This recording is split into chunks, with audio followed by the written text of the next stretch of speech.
Hi, I'm Adam Richardson, and my oral presentation is on the women of Mercury 13.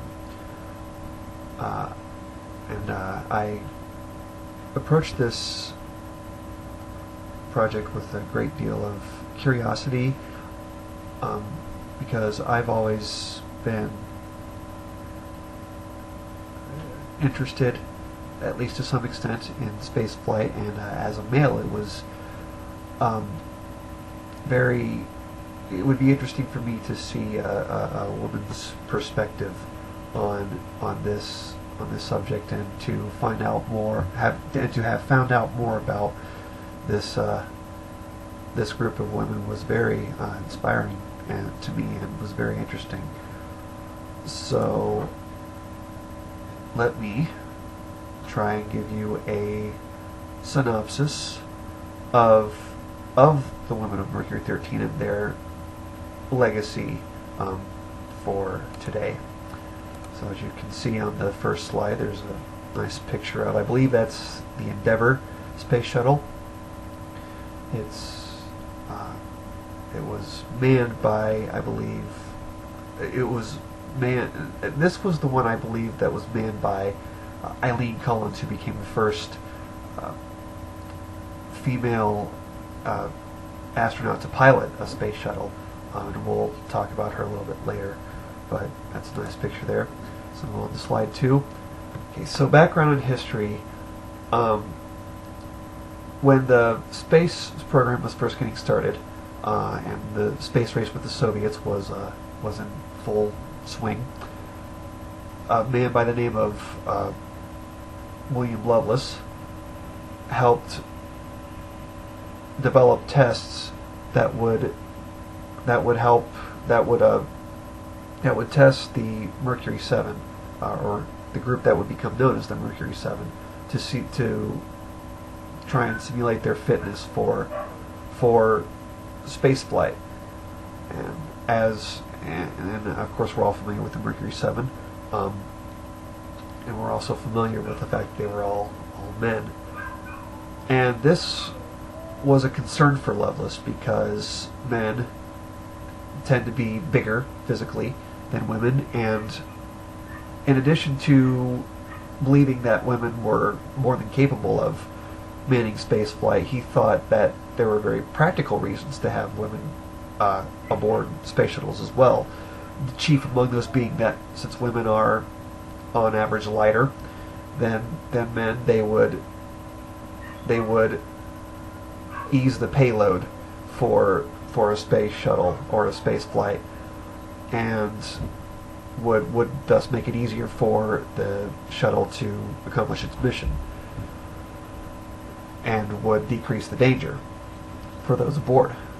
But of course, this being the 1960s, or the early 1960s, late 1950s, NASA wouldn't support it. A woman's place was thought to be in the home, cooking, cleaning, whatever, taking care of the kids, domestic roles of that sort. So this meant that Lovelace would have to fund the project himself, and he'd have to do it rather clandestinely. So he recruited a female pilot that he had found out about. Her name was Jerry Cobb. She was, as it says here, the first female to attempt the same test as the crew of the Mercury 7, or the members of the Mercury 7, and she was chosen because she was very accomplished as a pilot. The tests that Lovelace administered were the same tests that the Mercury 7 undertook, and they were very grueling tests. One of them, in fact, she had cold water squirted in her ears to simulate the sensation of vertigo, and another time she had a rubber tube stubbed down her throat to test her stomach acids, and they were very, very brutal tests. But she scored very high, and this success helped recruit other women to try and take these tests, and they also passed. The other 12 of the group that eventually came to be known as the Mercury 13 passed as well. Passed very well on these tests. So, having had this done, if you go on to the next slide, the backlash which would come forth. So Dr. Lovelace made these tests known, the results of these tests known, at a conference in Sweden in 1961. Of course, NASA didn't approve of this testing, and so they were upset that Dr.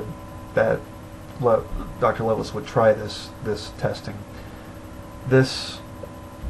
When they tried to do further testing, since NASA hadn't approved of the previous testing, and the Navy wouldn't allow use of their facilities, which meant that the programs were canceled, and despite Jerry Cobb's attempts to revive the program, which included congressional hearings and testifying before Congress, these attempts were unsuccessful.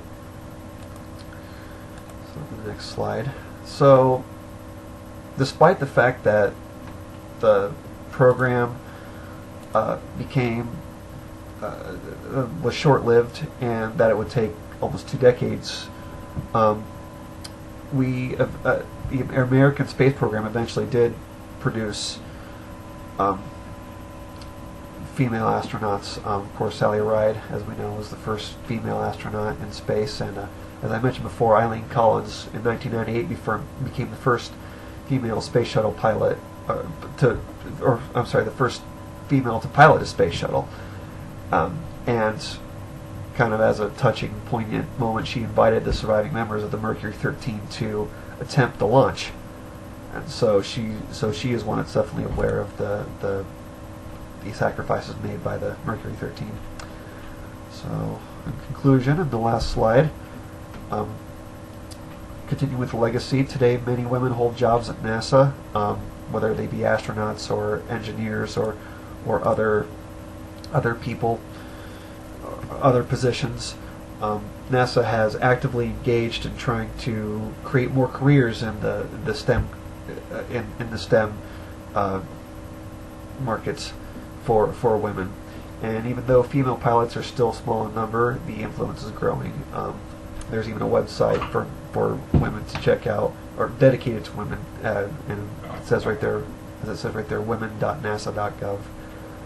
So the influence of Mercury 13 was vast, and I certainly appreciate all that they did to help women become more accustomed to space flight and to have a bigger share of the greatness that is space flight, and hopefully that will continue. Their influence will continue to expand for years to come. Thank you for watching.